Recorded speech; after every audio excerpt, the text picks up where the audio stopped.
성경을 읽다 보면 성막이나 성전의 구조, 기물의 규격, 그리고 재료와 배열 순서까지 매우 구체적으로 기록되어 있다라는 것을 읽을 수 있습니다. 그럴 때라면 특별히 이제 레위기나 또 오늘 역대하 같은 부분을 읽다 보면은 왜 이렇게까지 출애굽기나 이런 부분을 읽다 보면 왜 이렇게까지 구체적으로 기록했을까 하는 생각이 듭니다.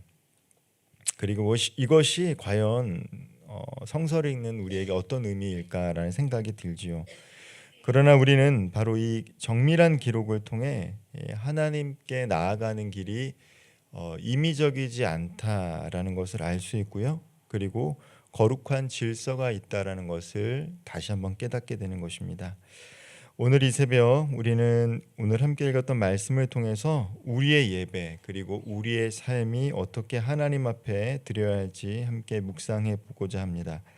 먼저 1절에는 놋제단이 등장합니다. 1절 말씀 제가 한번 읽어보겠습니다. 솔로몬이 또 놋으로 제단을 만들었으니 길이가 20규빗이요 너비가 20규빗이요 높이가 10규빗이며 제단이죠. 제단인데 이 제단을 놋으로 만들었다라는 것입니다. 제단이 무엇입니까? 번제물을 태워서 하나님께 제사 드리던 장소가 바로 제단이에요. 구약 시대의 희생 제사의 중심이 되는 장소가 바로 제단입니다. 이 솔로몬이 지은 이 제단은 모세 시대의 성막에 있던 제단보다 약 4배 정도 더 컸어요. 그러니까 더 확장되었다라는 것이죠.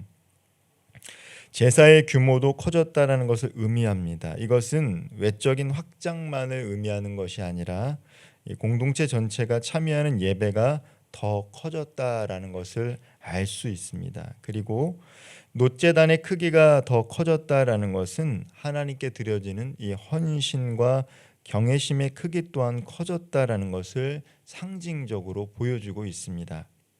이어서 2절부터 6절까지는 놋제단에 이어서 놋바다와 물두멍에 대한 기록이 기록되어 있습니다. 먼저 2절 말씀 제가 한번 읽어보겠습니다.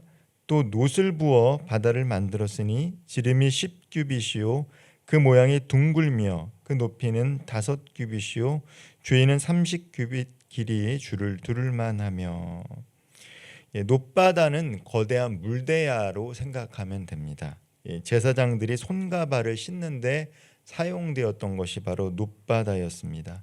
그 크기는 지름만 해도 약 4.6m 정도 되고요. 용량은 약 6만 6천 리터에 달했습니다. 매우 거대했다라는 것을 알 수가 있죠. 제사장들이 이 제사를 집례하기 전에 이 손과 발을 닦았던 곳이 바로 놋바다였다라는 것입니다. 단순한 물 세척 도구가 아니라 이 하나님 앞에 제사를 집례하기 위해 나아갔던 제사장들이 영적으로 정결함을 보여한다는 이 상징적인 의미가 바로 놋바다였어요. 이것을 통해서 우리는 하나님은 외적인 행위보다 마음의 정결함을 먼저 보신다라는 것을 알 수 있습니다. 그리고 이 놋바다 밑에 이 황소로 이렇게 받쳐졌다. 각 방향마다 이 소 모양으로 만들었다라는 것들이 더 자세히 기록이 되어 있습니다. 6절 말씀 제가 한번 읽어보겠습니다. 또 물두멍 10개를 만들어 5개는 오른쪽에 두고 5개는 왼쪽에 두어 씻게 하되 번제에 속한 물건을 거기서 씻게 하였으며 그 바다는 제사장들이 씻기 위한 것이었더라. 6절에 보면요. 놋바다의 사용 목적이 제사장들이 씻기 위한 것이었더라고 명확하게 기록이 되어 있고요. 물두멍 10개를 만들었는데 그 물두멍의 용도는 무엇이냐? 제사장들이 씻기 위한 것이 아니라 제사를 드릴 번제물을 깨끗게 하기 위해서 씻었던 것이 바로 물두멍이었다라는 것들을 알려주고 있습니다. 물두멍 10개가 성전 양쪽에 5개씩 배치되었고 제사에 쓸 제물을 씻는 데 사용된 것입니다. 이처럼 성전 곳곳에는 정결을 위한 장치들이 배치되어 있었습니다. 우리는 이 성전과 또 성전 안에 있는 기물들을 통해서 하나님께서 얼마나 거룩함을 중요시 여기는지를 다시 한번 깨닫게 되는 거예요. 제사장들도 제사를 집례하기 전에 놋바다에서 몸을 정결케 하고 또 번제물도 그냥 태우는 것이 아니라 물두멍에서 제사장들이 번제물을 깨끗하게 씻긴 다음에 이 내장들을 다 갈라내고 제단 위에서 불을 펴서 하나님 앞에 그 향기로 제사를 지냈죠. 번제라는 것은 태워서 지내는 제사의 한 방식이잖아요. 이것이 얼마나 하나님 앞에서 거룩하게 진행되는지를 우리는 알 수 있게 되는 것입니다. 그리고 7절부터 8절에 등장하는 금 등잔대와 진설병상은 하나님의 임재와 공급을 상징합니다. 7절과 8절 제가 한번 읽어보겠습니다. 또 규례대로 금으로 등잔대 10개를 만들어 내전 안에 두었으니 왼쪽에 5개요 오른쪽에 5개이며 또 상 10개를 만들어 내전 안에 두었으니 왼쪽에 5개요 오른쪽에 5개이며 또 금으로 대접 100개를 만들었고, 등잔대는 항상 불을 밝혀야 했으며 제사장들이 매일 불에 관리해서 기름을 채워야만 했어요. 이 불이 꺼지지 않도록 했습니다. 이것은 하나님의 진리의 빛이 항상 꺼지지 않고 임재한다라는 것을 상징적으로 보여주고 있습니다. 우리의 삶도 마찬가지입니다. 말씀과 기도의 불이 꺼지지 않도록 늘 깨어 있어야 돼요. 영적 어둠 속에서 방향을 잃지 않기 위해서는 말씀의 빛, 기도의 빛이 늘 우리와 함께 있어야 합니다.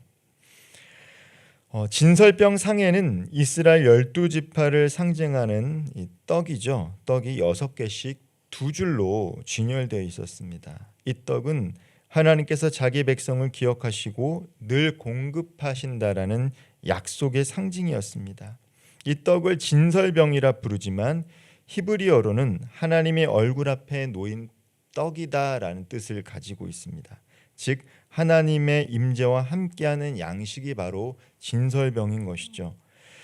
예수님께서는 나는 생명의 떡이다라고 말씀하셨습니다. 우리가 하나님을 예배할 때 단지 형식적인 방법으로만이 아니라 하나님의 얼굴을 구하고 하나님의 공급을 신뢰하는 믿음의 태도가 필요합니다. 진설병을 통해서 하나님께서는 이스라엘 백성들에게 하나님 앞에서 그들을 먹이시고 공급하시겠다라는 의미를 담고 있는 거예요. 11절부터 18절은 후람이라는 사람이 등장합니다. 놋 명장이 바로 후람이죠. 아버지에 이어서 후람은 놋으로 특별히 이 성전 안에 있는 기물들을 만드는데 헌신했던 사람이 바로 후람이라는 사람이에요. 후람이라는 사람은 단순한 기술자가 아니었습니다. 하나님의 지혜와 도우심을 받아 정교하고 거룩한 기물을 제작한 하나님의 사람이었습니다. 모세 시대의 부살렐과 오홀리압이 그랬듯이 후람도 자신의 기술과 손재주를 통해서 하나님의 건축에 헌신된 일꾼이었습니다. 그의 손을 통해 기둥과 석류장식, 물두멍, 바다솥, 대접, 부삽 등 수많은 성전 기구들이 놋으로 제작이 되었다라는 것이죠. 모세 시대에도 성막을 건축하는데 꼭 필요했던 사람들이 있었던 것처럼 이 솔로몬 시대에도 이 후람이라는 사람이 기록된 것을 통해서 그 사람이 있었기에 이 솔로몬 성전 안에 꼭 필요한 이 성전의 기물들이 제작되었다라는 것을 알 수가 있습니다. 그리고 마지막으로 19절과 22절은 금 기구들에 대한 설명이 나와요. 금은 순수함과 매우 귀한 가치를 상징하죠. 하나님의 임재와 거룩하심을 나타냅니다. 금 등잔대, 금 향단, 금 숟가락, 향로 등 모든 금 기물은 하나님께 드려지는 예배의 기물들은 최상의 것이 되어야 한다라는 것을 상징적으로 보여주고 있습니다. 그리고 가장 순수한 것으로 준비되어야 함을 보여줍니다. 성소와 지성소의 문에도 금을 입혔습니다. 이는 하나님을 향한 경외심이 성전 전체에 배어 있어야 함을 상징적으로 금으로 입힘으로 보여주고 있는 거예요. 이 모든 기물과 구조는 단순히 장식이나 외형이 아닙니다. 이들은 예배의 의미, 하나님 앞에 나아가는 예배자의 마음가짐, 그리고 하나님께서 원하시는 성결과 순종을 상징적으로 담고 있는 은혜의 방편들이었어요. 성전에 들어갈 때 그 기물들을 보면서 우리는 거룩해야 하는구나. 하나님 앞에는 순종해야 되는구나. 하나님 앞에는 최상의 것을 드려야 하는구나를 이 성전 안에 들어왔을 때 경험하게 되는 것입니다. 그리고 그 모든 제작의 중심에는 솔로몬이 있는 것처럼 느껴지지만 그 뒤에 바로 여호와 하나님께서 이 모든 것들을 명령했다라는 것입니다. 말씀을 마무리하겠습니다. 사랑하는 성도 여러분, 오늘 우리는 성전 건축의 한 장면을 살펴보는 이 본문을 통해서 이 거룩과 성결이라는 신앙의 키워드를 다시 한번 생각하게 됩니다. 지금 우리에게 성전이 있다, 이 교회 건물이 있죠. 그러나 신약 성경에 오면 성전은 교회 건물이 아니라 바로 성도 한 사람 한 사람이 성전이다라고 이야기합니다. 고린도전서 3장 16절 말씀 제가 한번 읽어보겠습니다. 너희는 너희가 하나님의 성전인 것과 하나님의 성령이 너희 안에 계시는 것을 알지 못하느냐. 건물은 예배를 드리는 예배당이죠. 하나님께서는 오늘 성전이 어디 있는가? 바로 하나님의 영이 임하는 우리 한 사람 한 사람이 에클레시아, 밖에서 부름받은 교회이자 하나님의 영이 머무는 성전이라고 말씀하고 계십니다. 우리가 성결하지 않으면 하나님께서 기뻐하시는 예배를 드릴 수가 없습니다. 우리가 순종하지 않으면 하나님께 쓰임 받을 수가 없습니다. 오늘 이 새벽 주님 앞에 손과 마음을 정결하게 하며 나아가기를 원합니다. 말씀의 등불을 밝히며 하나님의 얼굴을 구하며 헌신된 섬김으로 살아갈 수 있는 복된 하루 되시기를 주님의 이름으로 축원드립니다. 기도하겠습니다. 거룩하신 하나님 아버지, 놋제단 앞에 선 이 새벽 우리의 죄와 교만을 주님 앞에 자복하오니 예수 그리스도의 보혈로 우리를 정결케 하여 주옵소서. 놋바다와 물두멍이처럼 우리의 손과 발, 생각과 삶의 길을 깨끗게 씻겨 주시고 정결함으로 주님을 예배하게 하여 주옵소서. 금등잔대의 빛처럼 말씀과 기도의 불이 우리 가정과 교회 안에서 결코 꺼지지 않게 하시고 진설병의 의미처럼 주의 임재와 공급하심을 신뢰하여 염려보다 감사가 넘치게 하여 주시고 우리 몸의 성전임을 기억하게 하시어 오늘 하루도 거룩과 순종으로 살아가게 하여 주옵소서. 예수님의 이름으로 기도하옵나이다. 아멘.